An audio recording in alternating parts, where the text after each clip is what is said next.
Are you interested in the energy transformation and its effects on cities? Our summary today works with the article titled A Framework for Exploring Futures of Complex Urban Energy Systems from 2023 by Sumedha Basu and Catherine S.E. Bale, published in the Frontiers in Climate journal. This is a great preparation to our next interview with John Mills in episode 336, talking about energy transitions as one of the driving forces behind urban change. Since we are investigating the future of cities, I thought it would be interesting to see how we could rethink our energy systems for better urban futures. This article recognizes current urban energy systems as intricate and interconnected entities with many potential futures, which are investigated in theory and practice. What is the future for cities? Do you want to learn more about them? Do you want to know how others think about them? Do you want to be part of the conversation? Then this is the right place. Welcome to today's What is the Future for Cities podcast and its research episode. My name is Fanny, and today we will introduce a research by summarizing it. The episode really is just a short summary of the original investigation, and, in case it is interesting enough, I would encourage everyone to check out the whole documentation. This conversation was produced and generated with Notebook LM as two hosts dissecting the whole research.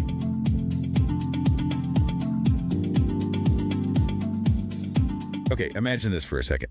Your city, maybe 50 years from now, let's say 2074, what's actually powering everything? How are people getting around? It sounds really futuristic, like sci-fi stuff. Exactly. But these aren't just thought experiments. They're really knotty problems that urban planners are trying to figure out, like right now. And that's why we're getting into a really interesting academic paper. It's called A Framework for Exploring Futures of Complex Urban Energy Systems by Basu and Bale. Seems super relevant if you want to understand how we make, smart long-term decisions about something so basic, so vital as our city's energy. That's the core of it. And this isn't just some abstract academic thing, is it? No, not at all. The choices being made today about energy infrastructure, power plants, grids, heating systems, transport, they're going to directly shape your life, the economy, the environment for decades. Yeah, for a long time. So getting a handle on just how complicated this all is, it can actually help you become a more informed citizen, maybe even have some influence on these really big choices. So our mission today, if you will, is to unpack why these urban energy systems are just so complex.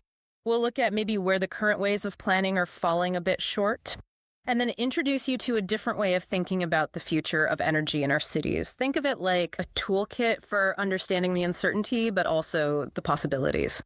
The paper really stresses that urban energy isn't just power plants and wires. No, definitely not. They call them complex systems. And they're deeply tangled up with local society, with different levels of government. And the interconnectedness is key, isn't it? And they talk about lots of independent parts all interacting over time. And that interaction leads to something greater than the sum of its parts. It's that dynamic buzz that creates the complexity.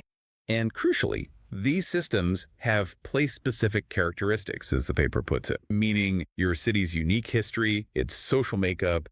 It all really matters for its energy future. It's definitely not a one-size-fits-all kind of deal. And they build on that with this idea of complex adaptive systems. Okay, what does that involve? Well, think nested subsystems, like systems within systems. Then there's self-organization things happening without a central director. Emergence, those surprising results we mentioned. Yeah. Coevolution, where different parts change in response to each other. Nonlinear dynamics, small changes having big unpredictable effects. And feedback loops, of course. Wow, okay, so that's a lot. It is. And all this stuff makes the future inherently uncertain.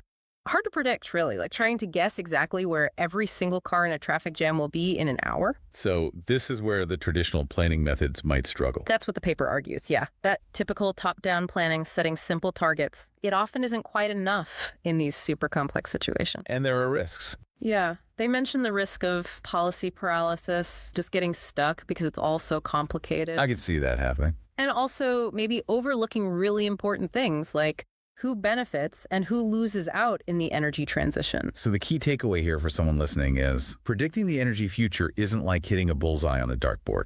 It's much more like navigating a constantly shifting landscape, adapting as you go. Okay, let's pivot slightly then. Let's talk about why some of the current planning methods might be limited. The paper points out many plans are driven by emission targets, like net zero. Which are incredibly important goals, obviously. Of course, but the focus can sometimes be a bit narrow, maybe too focused on just the technical stuff, the economics. That's a criticism, yes. And they also look at methodologies like SEEP, Sustainable Energy Action Planning. I've heard of those. They're good for getting cities thinking longer term, but often the goals are still quite short term, maybe 10 years or so. And they might miss connections. Yeah, they don't always fully capture the interdependencies between, say, how we heat buildings and how we power transport and the electricity grid itself. It's often siloed. And what about the actual models they use, the computer simulation? Oh, yeah, the paper critiques those too. Often they don't properly link up the different energy subsectors. Like electricity and heating again. Exactly. Or they struggle to really factor in uncertainty. Sometimes they rely on this thing called the perfect market assumption. It is. Basically, assuming everyone acts perfectly rationally with perfect information, which, Doesn't sound much like the real world. Not always, no. And other things get missed too. Like embody energy, all the energy that goes into making the materials and building the infrastructure in the first place. That seems like a big omission. And crucially, many models lack strong participatory elements, meaning the voices of citizens, the people actually living in the city and using the energy, aren't always fully included in the planning. So you're basically saying the picture we get from these current methods can be incomplete. That's a fair way to put it. There's a lot of complexity that might be getting smoothed over or missed entirely. Okay, so if the current methods have limitations, what's the alternative? This brings us to futures thinking, right? The paper positions this as a field, a kind of scholarship that tries to systematically look at different futures, what's possible, what's probable, what we might actually want, especially when things are uncertain. And the key is futures, plural. Exactly. Not the future, but many possible futures. The authors talk about different types: possible, plausible, probable, preferable or desirable, and projected futures. And the further out you look, the more uncertain it gets. Like weather forecasting, tomorrow's forecast is usually pretty good. Next month's much fuzzier. And unexpected things can happen along the way. You mentioned different types of events? Yeah, briefly. Things like black swans, totally unexpected, massive impact events. Or gray rhinos, big, obvious threats that we often ignore until they charge. Okay, so how does foresight fit in? Is that different from futures thinking? Foresight is more the practical application. It's about using that future assessment to actually inform policy now, understanding our current choices and their potential long-term consequences. And it's not about predicting the one true future. No, definitely not. The emphasis is on generating multiple potential futures, often through collaboration, through talking to lots of different people. Which seems much more realistic, honestly. It aligns with wanting a thorough picture, seeing different angles. It does, and complexity science really underpins this whole approach. Remember how we said complex systems generate surprise and novelty? Things you couldn't predict beforehand, that's emergence. And that fundamentally challenges simple linear models. If we do A, then B will happen. It's often not that straightforward. So policies can have unintended consequences. Absolutely. Even well-meaning ones. The system can react in unexpected ways. The paper mentioned future regimes, different ways of thinking about the future. Yeah, it's an interesting typology. From just reacting to emergencies to trying to anticipate problems, attempting prediction, exploring possibilities, perspective, making rapid adjustments, high frequency, or just optimizing what we have now. And where does complexity science fit? It's often ambivalent about strict prediction, the paper says, because the system is inherently unpredictable to a degree. But that doesn't mean we can't do anything. Not at all. Despite the unpredictability, the authors suggest there can be critical intervention points, places where smart actions can influence the system's direction. But there's a catch. There can be. That same unpredictability can sometimes lead policymakers to feel overwhelmed, maybe even paralyzed. The policy paralysis again. Which can ironically lead to focusing only on the short term because the long term feels too messy to handle. We see that with big issues like climate change sometimes. Okay, so pulling all these threads together, the paper proposes a new framework. How does it work? It's built on a few key pillars. First is futures itself, really embracing that spectrum of possibilities we talked about. Desired, probable, possible, even undesired futures, and generating these inclusively. Okay, involving people. Yes. Second is contextualization, really digging deep into the specific urban energy system. What does that mean in practice? mapping out who the actors are, how they're linked, the history, current trends, short-term changes, getting a really rich picture of this specific city's energy situation. Got it. What's next? Mapping uncertainty, identifying the key unknowns that could swing things one way or another for different scenarios. Like technological breakthroughs or policy changes? Could be those, yeah. Yeah. Or low probability, high impact events, those black swans again. Or potential tipping points where the system could shift rapidly. And you mentioned participation. Absolutely crucial. The fourth pillar is participatory processes, actively involving a really wide range of people, not just the usual experts throughout the whole process. Why is that so important?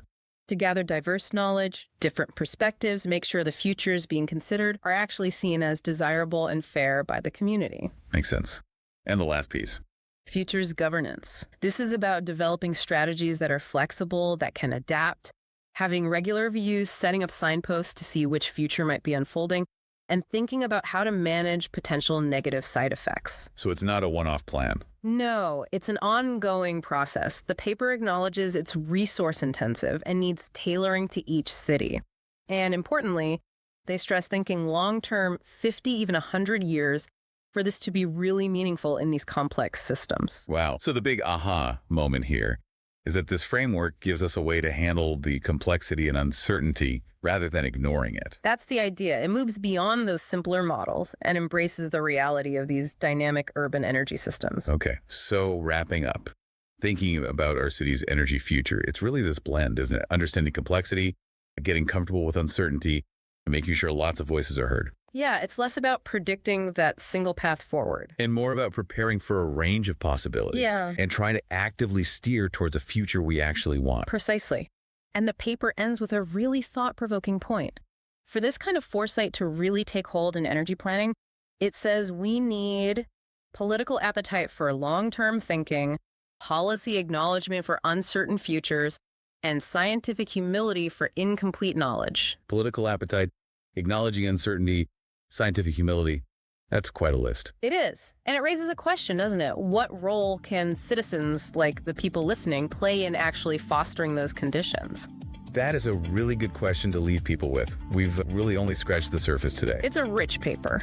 And maybe it's worth thinking, too, how these ideas, complexity, uncertainty, participation, apply elsewhere, not just energy.